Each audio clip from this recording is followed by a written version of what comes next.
ಎಲ್ಲರಿಗೂ ಕಥಾಕುಸುಮ ಯೂಟ್ಯೂಬ್ ಚಾನಲ್ಗೆ ಸ್ವಾಗತ. ನೀವು ಈವರೆಗೂ ನಮ್ಮ ಚಾನಲ್ನ ಸಬ್ಸ್ಕ್ರೈಬ್ ಮಾಡಿಲ್ಲ ಅಂದರೆ ದಯವಿಟ್ಟು ಸಬ್ಸ್ಕ್ರೈಬ್ ಮಾಡಿ.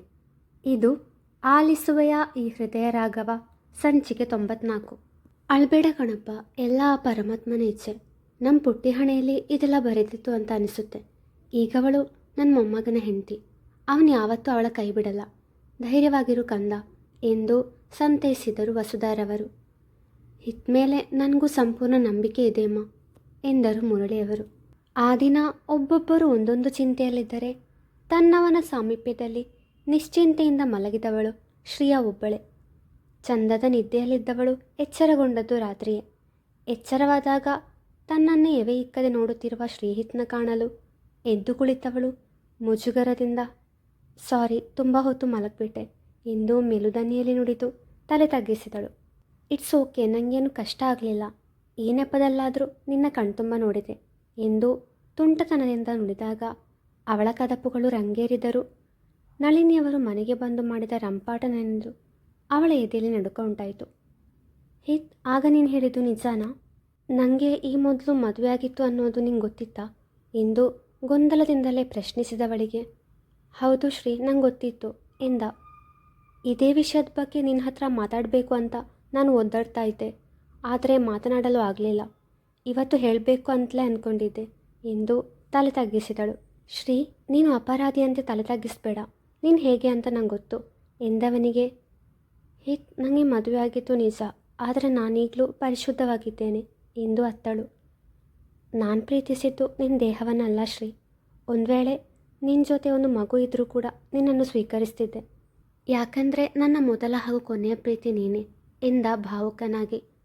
ಅವನ ಮುಂದೆ ಮಂಡಿಯೂರಿ ಕುಳಿತವಳು ಅವನಿಗೆ ಕೈ ಮುಗಿದು, ನಿನ್ನ ಪ್ರೀತಿಗೆ ನಾನು ಅರ್ಹಳು ಗೊತ್ತಿಲ್ಲ, ಆದರೆ ನಿನ್ನಷ್ಟು ನನ್ನನ್ನು ಪ್ರೀತಿಸುವವರು ಈ ಭೂಮಿಯಲ್ಲಿ ಬೇರೆ ಯಾರೂ ಇಲ್ಲ ಎಂದು ಬಿಕ್ಕಿದಳು. ನೀನು ಹತ್ರ ನನಗೆ ಕೋಪ ಬರುತ್ತೆ ಶ್ರೀ, ನಿಂಗಾಗಲೇ ಹೇಳಿದೆ ತಾನೆ, ಇನ್ನು ಮುಂದೆ ನೀನು ಅಳಬಾರ್ದು ಅಂತ ಎಂದ ಗಡುಸಾಗಿ. ತಕ್ಷಣ ಕಣ್ಣೊರೆಸಿದವಳು ಹಿತ್, ನಿನಗೆ ನನ್ನ ಮದುವೆ ವಿಷಯ ಹೇಗೆ ಗೊತ್ತಾಯಿತು ಎಂದು ಪ್ರಶ್ನಿಸಿದಳು. ಅವನು ಅವಳಿಗೆ ಉತ್ತರಿಸಬೇಕು ಎನ್ನುವಷ್ಟರಲ್ಲಿ ಅವನ ರೂಮಿನ ಬಾಗಿಲು ಬಡಿದ ಸರಸ್ವತಿಯವರು ಹಿತ್, ಊಟಕ್ಕೆ ಬಾ, ಶ್ರೀ ನೀನು ಬಾ ಪುಟ ಎಂದವರು ಅಲ್ಲಿಂದ ಹೋದರೆ ಶ್ರೀ ಮಧ್ಯಾಹ್ನ ಊಟ ಮಾಡಿತು. ಆಮೇಲೆ ಹೊಟ್ಟೆಗೇನು ತಿಂದಿಲ್ಲ, ತುಂಬ ಹಸಿವಾಗ್ತಿದೆ, ಬಾ ಮೊದಲು ಊಟ ಮಾಡುವ ಎಂದಾಗ ಒಲ್ಲದ ಮನಸ್ಸಿನಿಂದಲೇ ಸರಿ ಎಂದಳು. ಊಟ ಮಾಡುವಾಗ ತನ್ನ ಅತ್ತೆಯನ್ನು ಗಮನಿಸಿದಳು. ಮೊದಲಿನಂತೆ ಇದ್ದರು. ಅವರಲ್ಲಿ ಯಾವುದೇ ಬದಲಾವಣೆ ಕಾಣಲಿಲ್ಲ. ಹಾಸಿಗೆಯ ತರಲೆ ಮಾತುಗಳ ನಡುವೆ ನಗುತ್ತಾ ಊಟ ಮುಗಿಸಿದರು. ಜಾತಕ ತೋರಿಸಲು ಜ್ಯೋತಿಷಿಗಳನ್ನು ಭೇಟಿಯಾದ ದಿನ ಶ್ರೀಯಾಳ ಜಾತಕ ನೋಡಿ ಅವಳಿಗೆ 2 ವಿವಾಹ ಯೋಗವಿದೆ ಎಂದು ನುಡಿದದ್ದು ಯಾಕೆ ಎಂಬುದು ಸರಸ್ವತಿಯವರಿಗೆ ಈಗ ಅರ್ಥವಾಗಿತ್ತು. ಎಲ್ಲ ವಿಧಿಯ ಆಟ. ಶ್ರೀಯಾಳನ್ನು ಮೊದಲು ಮದುವೆಯಾದ ಹುಡುಗನ ಆಯಸ್ಸು ಅಷ್ಟೇ ಇದ್ದದ್ದು. ತಮ್ಮ ಮಗನಿಗೆ ಅವನ ಪ್ರೀತಿಯ ಜೊತೆ ಬಾಳುವ ಯೋಗವಿತ್ತು. ಆದುದರಿಂದಲೇ ಹೀಗೆಲ್ಲ ಆಯಿತು. ನಡೆದಿದ್ದರಲ್ಲಿ ಶ್ರೀಯಾಳ ತಪ್ಪು ಇಲ್ಲ ಎಂದು ಯೋಚಿಸಿದವರಿಗೆ ಮನಸ್ಸಿಗೆ ತುಸು ನೆಮ್ಮದಿ ಅನಿಸಿತು. ಮಗನ ಕೋಣೆಯನ್ನು ಮೊದಲ ರಾತ್ರಿಗೆ ಅಲಂಕಾರ ಮಾಡಬೇಕು ಎಂದುಕೊಂಡಿದ್ದರು. ಆದರೆ ಶ್ರೀಹಿತ್ ಅದೆಲ್ಲ ಬೇಡವೆಂದು ನಿರಾಕರಿಸಿದ್ದರಿಂದ ಹಾಗೂ ಇವತ್ತು ನಳಿನಿಯವರ ಕಟು ಮಾತುಗಳಿಂದ ಎಲ್ಲರ ಮನವು ಸರಿ ಇರುವುದಿಲ್ಲ. ಮಗ ಹಾಗೂ ಸೊಸೆ ಸಂಪೂರ್ಣ ಮನದಿಂದ ಒಪ್ಪಿದಾಗ ಅವರ ಕೋಣೆಯನ್ನು ಸಜ್ಜುಗೊಳಿಸಿದರಾಯಿತು ಎಂದುಕೊಂಡರು. ಮರುದಿನ ಶ್ರೀಹಿತ್ ಆಫೀಸಿಗೆ ಹೋಗದೆ ಶ್ರೀಯಾ ಜೊತೆಯಲ್ಲೇ ಇರಲು ನಿರ್ಧರಿಸಿದ. ಹಿತ್, ನಿಂಗೆ ನನ್ನ ಮದುವೆ ಆಗಿದೆ ಅಂತ ಹೇಗೆ ಗೊತ್ತಾಯಿತು? ಇದರ ಬಗ್ಗೆ ಯೋಚಿಸಿ ನನ್ನ ತಲೆ ಕೆಟ್ಟು ಹೋಯಿತು ಎಂದಳು ಶ್ರೀಯಾ. ಪರವಾಗಿಲ್ಲ ಶ್ರೀ, ಇನ್ನು ಮುಂದೆ ನಿನ್ನ ಜೊತೆ ನಾನಿರ್ತೇನಲ್ವಾ, ನಿನ್ನ ತಲೆ ನಾನು ರಿಪೇರಿ ಮಾಡುವೆ ಎಂದು ನಕ್ಕ. ಹಿತ್, ಸರಿ ಹೇಳ್ತೇನೆ. ಅವತ್ತು ಕಾಲೇಜಲ್ಲಿ ಕೊನೆಯದಾಗಿ ನಿನ್ನನ್ನು ಭೇಟಿಯಾದಾಗ ಏನೂ ಸರಿ ಇಲ್ಲ ಅಂತ ಅನಿಸಿತ್ತು. ಅದಕ್ಕೆ ನಾನು ಫಾರಿನ್ಗೂ ಹೋಗೋ ಮೊದಲು ನನ್ನ ಫ್ರೆಂಡಿಗೆ ನಿನಗೆ ಏನಾಗಿದೆ ಅಂತ ವಿಚಾರಿಸೋ ಕೇಳಿದ್ದೆ. ಅಂದರೆ ಅವನು ನನಗೋಸ್ಕರ ಸ್ಪೈ ವರ್ಕ್ ಮಾಡಿದ. ನಾನಾಗ ಫಾರಿನ್ನಲ್ಲಿದ್ದೆ. ಅವನ ಮೆಸೇಜ್ ಬಂತು, ನಿನಗೆ ಮದುವೆ ಎಂದು ಮೆಸೇಜ್ ಮಾಡಿದ. ಆದರೆ ನನಗೆ ಒಲ್ಲದ ಮದುವೆ ಎಂದು ಕೂಡ ಹೇಳಿದ. ನಿಜ ಹೇಳ್ತೇನೆ ಶ್ರೀ, ಅಮ್ಮನಿಗೋಸ್ಕರ ನಾನು ಸಾಯುವ ನಿರ್ಧಾರ ಮಾಡಲಿಲ್ಲ. ಇಲ್ಲಾಂದರೆ ಅವತ್ತೇ ಪ್ರಾಣ ಕಳ್ಕೊಳ್ತಿದ್ದೆ. ಆ ನೋವಿನಿಂದ ಹೊರಬರಲು ತುಂಬ ಸಮಯ ತಗೊಂಡೆ. ಆಮೇಲೆ ಹೇಗಿದ್ದರೂ ನಿಂಗೆ ಮದುವೆ ಆಗಿದೆ, ನೀನು ಚೆನ್ನಾಗಿರಲಿ ಅಂತ ಅಂದ್ಕೊಂಡೆ. 3 ವರ್ಷದ ನಂತರ ವಾಪಸ್ ಮಂಗಳೂರಿಗೆ ಬಂದೆ. ನನ್ನ ಫ್ರೆಂಡ್ ಊರಲ್ಲಿರಲಿಲ್ಲ. ನಿನ್ನನ್ನು ನೋಡಬೇಕಂತ ಅನಿಸಿ ನಿನ್ನ ಮನೆ ಹತ್ರ ಬಂದೆ. ನಿನ್ನ ಮನೆ ನನಗೆ ಹೇಗೆ ಗೊತ್ತು ಅಂತ ಕೇಳಬೇಡ, ಯಾಕೆಂದರೆ ಕಾಲೇಜಲ್ಲಿ ಓದುವಾಗಲೇ ಒಂದಿನ ನಿನ್ನ ಫಾಲೋ ಮಾಡಿಕೊಂಡು ನಿನ್ನ ಮನೆ ತನಕ ಬಂದಿದ್ದೆ ಎಂದಾಗ ಆಶ್ಚರ್ಯಪಡುವ ಸರದಿ ಶ್ರೇಯಾಳದ್ದು. ಆಗ ನಾವು ಅಲ್ಲಿರಲಿಲ್ಲ ಎಂದು ಉತ್ತರಿಸಿದ ಶ್ರೇಯಾಗೆ, ಹ್ಞೂ ಗೊತ್ತು ಶ್ರೀ, ನಿಮ್ಮ ಪಕ್ಕದ ಮನೆಯವರ ಹತ್ರ ವಿಚಾರಿಸಿದಾಗ ಮದುವೆಯಾದ 1 ವಾರದಲ್ಲೇ ನೀನಿನ್ನ ಗಂಡನನ್ನು ಕಳ್ಕೊಂಡೆ. ಅದಾದ ನಂತರ ನೀವು ಆ ಮನೆ ಮಾರಿ ಇಲ್ಲಿಗೆ ಬಂದ ವಿಷಯ ಗೊತ್ತಾಯಿತು. ನಮ್ಮ ಅಪ್ಪನ ಆಸೆ ಕೂಡ ನಾವು ಇಲ್ಲಿಗೆ ಶಿಫ್ಟ್ ಆಗಬೇಕು ಎಂದಾಗಿತ್ತು. ಅದಕ್ಕೆ ನಾನು ಇಲ್ಲಿಗೆ ಬಂದು ಇಲ್ಲಿನ ಆಫೀಸ್ ಜವಾಬ್ದಾರಿ ತಗೊಂಡೆ. ಜೊತೆಗೆ ನಿನ್ನ ಹುಡ್ಕೋ ಪ್ರಯತ್ನ ಕೂಡ ಮಾಡಿದೆ. ಆಗ ಒಂದಿನ ನಿನ್ನ ಕಣ್ಣಿಗೆ ಬಿದ್ದೆ. ಯಾವುದೋ ಮನೆಗೆ ಕೇಕ್ ಡೆಲಿವರಿ ಕೊಡೋಕೆ ಹೋಗ್ತಿದ್ದೆ. ಆಮೇಲೆ ನನ್ನ ಫಾಲೋ ಮಾಡಿಕೊಂಡು ನಿನ್ನ ಮನೆ ತನಕ ಬಂದೆ. ಪ್ರತಿದಿನ ಬೆಳಗ್ಗೆ ನಿಮ್ಮ ಮನೆ ಹತ್ರ ಬಂದು ನಿನಗೆ ಅರಿವಾಗದಂತೆ ನಿನ್ನನ್ನು ದೂರದಿಂದ ನೋಡಿ ಹೋಗ್ತಿದ್ದೆ.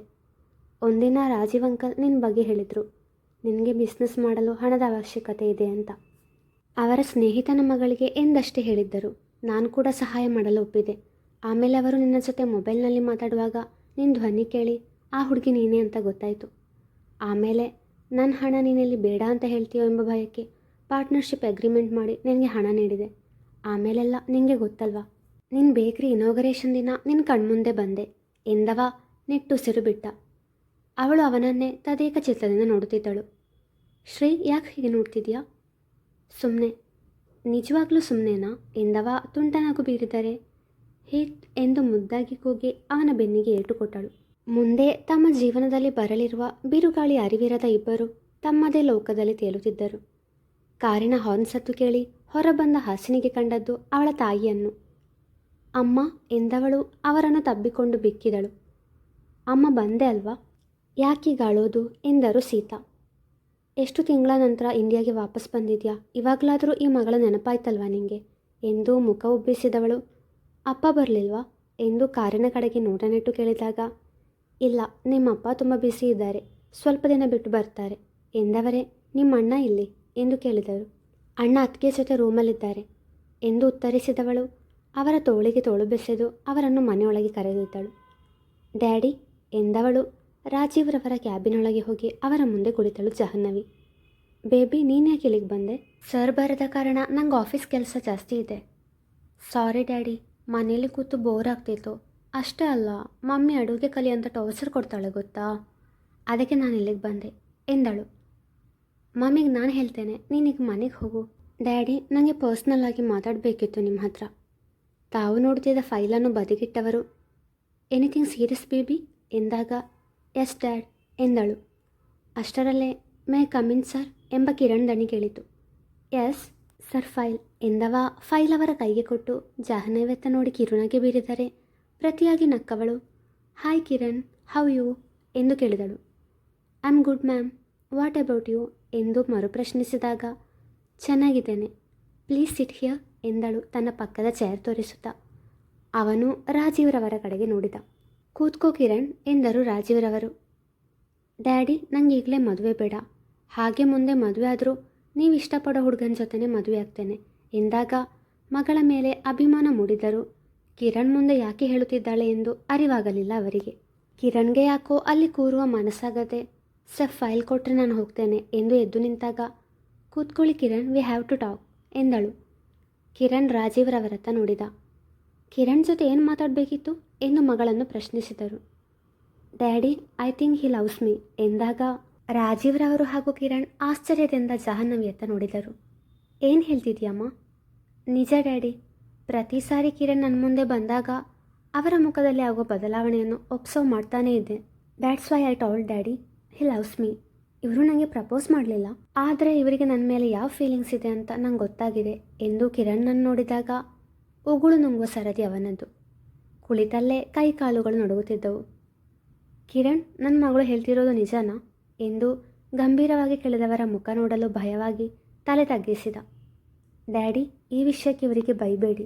ನಾನು ಯಾಕೆ ಇದನ್ನು ನಿಮ್ಮ ಮುಂದೆ ಹೇಳಿದೆ ಅಂದರೆ, ಇವರು ನನ್ನ ಬಗ್ಗೆ ಇಲ್ಲ ಸಲ್ಲದ ಆಸೆ ಕನಸುಗಳನ್ನು ಬೆಳೆಸಿ ಮುಂದೆ ನೋವು ಪಡೋದು ಬೇಡ. ಯಾಕೆಂದರೆ ನಾನು ಯಾವತ್ತಾದರೂ ಮದುವೆ ಆಗೋದೇ ಆದರೆ ಅದು ನೀವು ತೋರಿಸೋ ಹುಡುಗನನ್ನು ಮಾತ್ರವೇ ಎಂದಳು. ಅವಳ ಮಾತಿನಲ್ಲಿ ತನ್ನ ಬಗ್ಗೆ ಇದ್ದ ಕಾಳಜಿಯನ್ನು ಗುರುತಿಸಿದವನ ಮನ ಹೂವಾಯಿತು. ಎಷ್ಟು ಹೊತ್ತು ಇದ್ದ ಭಯ ಈಗ ಇರಲಿಲ್ಲ. ಸರ್, ನಾನು ನಿಮ್ಮ ಮಗಳನ್ನು ಪ್ರೀತಿಸ್ತಿದ್ದೇನೆ. ಇವರನ್ನು ಮದುವೆ ಆಗುವ ಯೋಗ್ಯತೆ ಅರ್ಹತೆ ನನಗಿದೆಯೋ ಗೊತ್ತಿಲ್ಲ, ಆದರೆ ನಾನು ಮಾತ್ರ ಇವರನ್ನು ಪ್ರಾಮಾಣಿಕವಾಗಿ ಪ್ರೀತಿಸ್ತಿದ್ದೇನೆ. ನನ್ನ ಮಾತಿಂದ ನಿಮಗೆ ನೋವಾದರೆ ಸಾರಿ ಸರ್ ಎಂದವ ಒಂದು ಕ್ಷಣವೂ ಅಲ್ಲೇ ನಿಲ್ಲದೆ ಹೊರಟ ಕಿರಣ್. ನಾನು ಮಾತಾಡಬೇಕು ಅಂತಿದ್ದ ವಿಷಯ ಇದೇ ಡ್ಯಾಡಿ. ನಾನಿನ್ನು ಮನೆಗೆ ಹೋಗ್ತೇನೆ, ಬಾಯ್ ಎಂದು ಜಾಹ್ನವಿಯು ಮನೆಯ ದಾರಿ ಹಿಡಿದಳು. ರಾಜೀವ್ರವರು ಕೆಲ ಕ್ಷಣ ಕಣ್ಣು ಮುಚ್ಚಿ ಯೋಚಿಸಿದರು. ಕಿರಣ್ ಬಗ್ಗೆ ಅವರಿಗೂ ಒಳ್ಳೆ ಅಭಿಪ್ರಾಯವಿದೆ. ಹೇಗಿದ್ರೂ ಜಾಹ್ನವಿ ಈಗಲೇ ಮದುವೆ ಬೇಡ ಅಂದಿದ್ದಾಳೆ. 2 ವರ್ಷ ಕಳೆಯಲಿ, ಆಗಲೂ ಕಿರಣ್ ಮನಸ್ಸು ಬದಲಾಗದಿದ್ದರೆ ಮುಂದಿನದು ಯೋಚಿಸೋಣ ಎಂದುಕೊಂಡು ನಿಟ್ಟುಸಿರು ಬಿಟ್ಟರು. ಮುಂದುವರಿಯುವುದು.